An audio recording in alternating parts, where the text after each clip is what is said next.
एक सेकंड के लिए सोचिए, माँ दुर्गा, जिसको ब्रह्मा, विष्णु और महेश तीनों ने मिलकर बनाया, जिसको हर देवता ने अपना सबसे शक्तिशाली अस्त्र दिया, जिस शक्ति के सामने पूरा ब्रह्मांड कांप जाता है, वो एक असुर को खत्म करने में 9 दिन लगा देती है।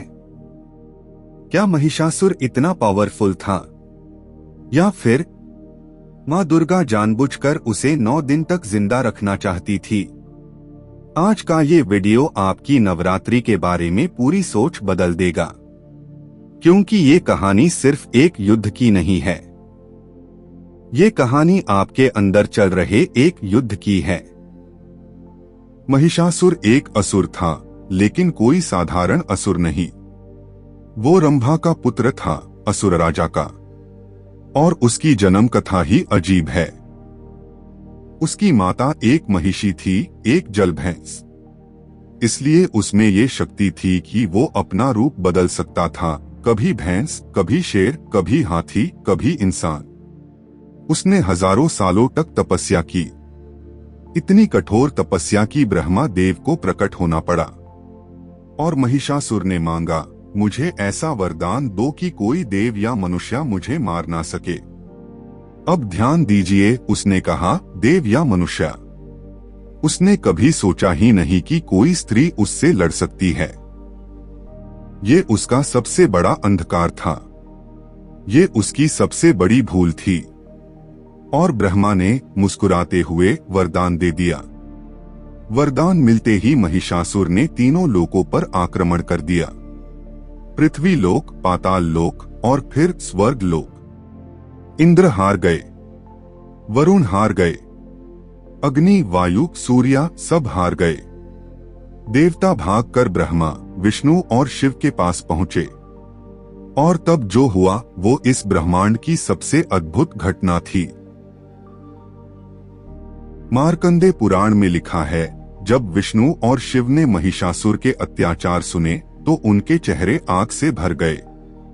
उनके क्रोध से एक तेज निकला, फिर ब्रह्मा से, फिर इंद्र से, फिर हर एक देवता के शरीर से। ये सारी शक्तियां एक जगह आके मिली और उस तेज से प्रकट हुई एक स्त्री, 10 भुजाओं वाली, सिंह पे सवार, आंखें अग्नि की तरह ज्वलंत। हर देवता ने उसे अपना सबसे शक्तिशाली अस्त्र दिया। शिव ने त्रिशूल दिया, विष्णु ने सुदर्शन चक्र, इंद्र ने वज्रा, वरुण ने शंख, अग्नि ने शक्ति, वायु ने धनुष। ये थी माँ दुर्गा। लेकिन सवाल ये है, इतनी शक्ति के बाद भी महिषासुर तुरंत खत्म क्यों नहीं हुआ? यही से ये कहानी एक साधारण युद्ध कथा से बदल जाती है एक आध्यात्मिक रहस्य में। मार्कंडे पुराण के द्वितीय और तृतीय अध्याय में ये युद्ध विस्तार में लिखा है। पहले देवी ने महिषासुर की पूरी सेना का संहार किया। उसके सेनापति चिक्षुरा को मारा। फिर चमारा, उदाग्रा, महाहानु एक एक करके उसकी सेना के स्तंभ गिरे। लेकिन महिषासुर बार बार रूप बदलते रहा। कभी भैंस बना, कभी शेर बना, कभी हाथी, कभी इंसान। और ये रूप बदलना, ये ही इस कहानी का सबसे महत्वपूर्ण हिस्सा है। क्योंकि हिंदू शास्त्रों के अनुसार महिषासुर का हर रूप एक अलग विकारा का प्रतीक है। एक अलग पाप, एक अलग अंधेरा जो इंसान के मन में रहता है। भैंस का रूप आलस, अंधकार। शेर का रूप क्रोध, हिंसा, आक्रमण। हाथी का रूप अहंकार, मादा, गर्व। मनुष्य का रूप छल, कपट, माया। अब समझिए, अगर माँ दुर्गा चाहती तो पहले ही दिन महिषासुर को खत्म कर देती। वो आदि शक्ति है, उनके लिए कोई भी असुर एक निमेष की बात है। लेकिन उन्होंने नहीं किया, क्योंकि ये लड़ाई महिषासुर से नहीं थी। ये लड़ाई उस हर विकारा से थी जो महिषासुर के रूप में छुपा हुआ था। और हर विकारा को खत्म करने के लिए माँ ने एक अलग रूप लिया। पहला दिन माँ शैलपुत्री के रूप में आई, पर्वत की पुत्री, पहाड़ जैसी अचल। क्योंकि महिषासुर से लड़ने से पहले पहला कदम ये है कि तुम खुद हिला मत। जब तक तुम्हारी नींद कांपती रहेगी, कोई भी राक्षस तुम्हें गिरा देगा। तो माँ ने सबसे पहले सिखाया, टिक जाओ, अपनी जमीन पकड़ो, चाहे तूफान आए। दूसरा दिन, ब्रह्मचारिणी नंगे पैर, हाथ में माला, दूसरे हाथ में कमंडल, ना कोई अस्त्र ना कोई कवच। क्योंकि दूसरा सबक ये है, बिना तपस्या के, बिना डिसिप्लिन के कोई भी शक्ति काम नहीं आती। तुम्हारे पास चाहे दुनिया का सबसे बड़ा हथियार हो, अगर तुम्हारे अंदर संकल्प नहीं है तो वो हथियार एक खिलौना है। तीसरा दिन, चंद्रघंटा माथे पर आधा चांद और हाथों में ये संदेश कि अब तैयारी पूरी है, अब डरना बंद करो, अब लड़ाई शुरू होने वाली है।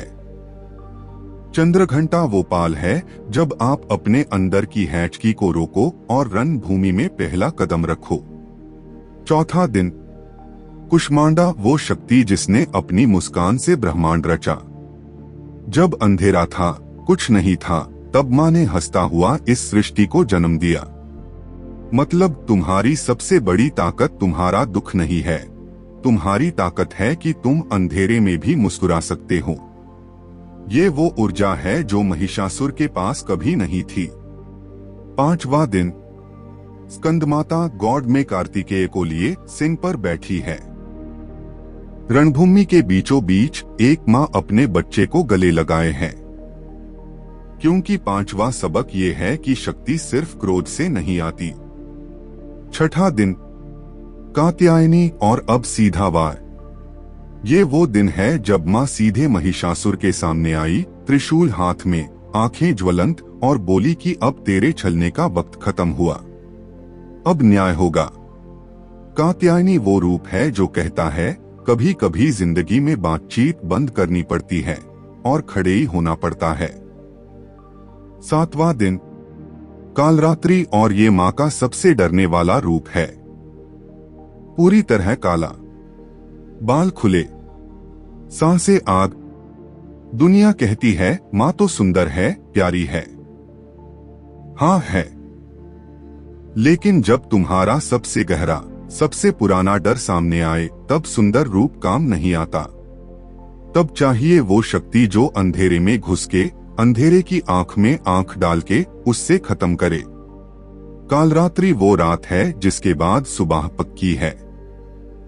अथवा दिन, महागौरी और जब सारा आंध्र जल गया, सारे राक्षस मिट गए, तब माँ फिर से श्वेत हो गई, पूरी तरह शुद्ध, पूरी तरह पवित्र। जैसे खून से सानी हुई धरती पर बारिश के बाद फिर से हरी घास उगती है, महागौरी वो शुद्धता है जो लड़ाई के बाद आती है।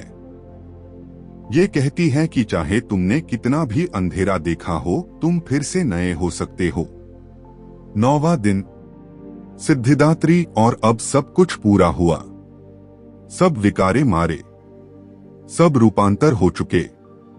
अब माँ वो देती है जो महिषासुर ने कभी समझा ही नहीं, सिद्धि। और सिद्धि का मतलब सिर्फ जादुई शक्ति नहीं है। सिद्धि का मतलब है पूर्णता। वो सुकून जो आता है जब तुम जानते हो मैंने अपना सबसे मुश्किल युद्ध जीत लिया। और फिर आया 10वां दिन, जब सब विकारे जल चुके थे, जब महिषासुर के पास कोई रूप नहीं बचा था, ना भैंस, ना शेर, ना हाथी। तब वो अपने असली रूप में सामने आया, आधा भैंस आधा मनुष्य, ना पूरी तरह पशु ना पूरी तरह इंसान।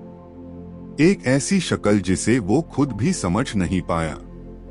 और माँ ने बिना एक शब्द बोले अपना त्रिशूल उठाया और उस रूप को खत्म कर दिया। जानते हो वो आधा मनुष्य आधा पशु रूप क्या था? वो हम है जब हम अपने अंधेरों को ना पहचानते हैं ना छोड़ते हैं, जब हम जानते हैं कि ये गलत है फिर भी करते हैं। ना पूरा जानवर बन पाते हैं ना पूरा इंसान, बस बीच में अटके रहते हैं। और माँ का त्रिशूल उस अटकव को तोड़ता है। इस दिन को दुनिया जानती है विजयादशमी, विजय का 10वां दिन। असत्य पर सत्या की जीत, अंधेरे पर प्रकाश की जीत और महिषासुर पर मां की जीत। अब एक सेकंड के लिए अपनी जिंदगी के बारे में सोचिए। क्या आपके अंदर भी कोई महिषासुर तो नहीं है? वो आलस जो आपको रोज सुबह बिस्तर से उठने नहीं देता, वो महिषासुर का भैंसरूप है। वो गुस्सा जो आपके रिश्तों को तोड़ता है, वो उसका शेर रूप है। वो अहंकार जो आपको आपकी नजर में सही और बाकी सबको गलत दिखता है, वो उसका हाथी रूप है। और वो चालाकी, वो बहाने, वो कल से करूंगा वाली सोच, वो उसका इंसानी चेहरा है। और माँ दुर्गा का संदेश ये नहीं है कि वो आकर तुम्हारे दुश्मनों को मार देंगी। माँ दुर्गा का संदेश है कि तुम में वो शक्ति पहले से मौजूद है। याद रखिए, देवी किसी बाहरी जगह से नहीं आई थी। वो हर देवता के अंदर की शक्ति से बनी थी। हर एक के तेज ने मिलकर एक नई शक्ति बनाई। मतलब जब आप अपने अंदर की सारी बिखरी हुई शक्तियों को एक जगह लाते हो, तब आप अपनी खुद की दुर्गा बनाते हो। और टैब 9 दिन लगते हैं, क्योंकि असली बदलाव वो एक रात में नहीं होता। हर विकारा को पहचाना पड़ता है, हर एक से लड़ना पड़ता है, और फिर एक दिन विजय मिलती है। इसलिए नवरात्रि सिर्फ एक त्योहार नहीं है, ये एक साधना है, 9 दिन की तपस्या है, और 10वां दिन आपकी अपनी विजय का दिन है। तो अब जब कोई आपसे पूछे, अगर माँ दुर्गा इतनी शक्तिशाली थी तो 9 दिन क्यों लगे, तो उन्हें बताइए, उन्हें एक दिन भी नहीं लगता। ये 9 दिन हमारी साधना के हैं, क्योंकि माँ हमें सिर्फ विजय नहीं देना चाहती, वो हमें विजय के योग्य बनाना चाहती है। अगर ये कहानी आपके दिल को छू गई हो, तो एक छोटा सा काम करिए, ये वीडियो अपने किसी अपने के साथ शेयर करिए, लाइक करिए। और अगर आप ऐसे रहस्य भरी कहानियों में इंटरेस्ट रखते हो तो सब्सक्राइब जरूर कर लीजिए, और हाँ, बेल आइकन दबा दीजिएगा ताकि कोई वीडियो मिस ना हो। मिलते हैं अगले वीडियो में एक और ऐसी कहानी के साथ जो आपने पहले कभी नहीं सुनी होगी।